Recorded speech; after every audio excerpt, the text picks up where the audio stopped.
Welcome back! Today I'm going to be talking about one of my favorite books. It's kind of a different thing. This one's translated from Chinese, but it did win a Hugo Award, which is kind of like a Nobel Prize for science fiction writers. This one's called The Three-Body Problem. I'm going to totally botch the name of the author, by Cixin Liu, translated by Ken Liu. So here's the premise. We've got a planet that's in orbit around 3 stars. We've seen planets that are orbiting around 1 star. That's our planet. We're orbiting around 1 star. We've also seen lots of planets that orbit around 2, but in this case, we have 3 stars. This is what scientists call chaotic motion, meaning there's absolutely no way to predict where the planet is going to be when. It's drawn in by the gravity of all 3 stars, all at different times, depending on how far it is from the different stars. The stars are drawn into each other's gravity. All sorts of arrangements are possible, and yet there are people living on this planet, never knowing where they're going to be next, never knowing whether they're going to live or die or fall into one of their 3 suns, never knowing whether it's going to be a day with 1 star up or 2 stars up, never knowing whether it's going to be a year where they don't experience any sunlight at all and the entire planet freezes over. The species on this planet are called the Trisolarans, 3 stars. Humans find out about this planet through a sort of a virtual reality video game that these aliens send to the humans. This virtual reality video game takes the humans through Trisolaran history.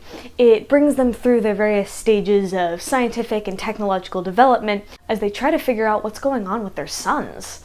It's just so amazing to me to watch this civilization progressing, never understanding what a day is, what a year is. This idea of predictable periodic motion that we base everything on, all of our understanding of time, of predictability, of seasons, how we make our food, how we organize our calendar, how we communicate to each other. They have no idea when the sun will rise again. They progress past the industrial age into the space age, and they have no idea what a day is yet. That concept just seems so fundamental to me.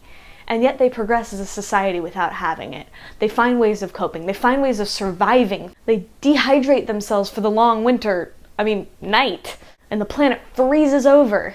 And the reason why they communicate to Earth in the first place is just to let them know they're going to take over the planet. Because our planet has predictable seasons, predictable weather patterns, predictable day and night cycles. It's paradise to them. They think they're coming home to heaven. Just one little thing, they're gonna wipe out our species to do it. This is one of these books that after I read it, I can't read anything else for a little while because I'm still digesting the awesomeness of it.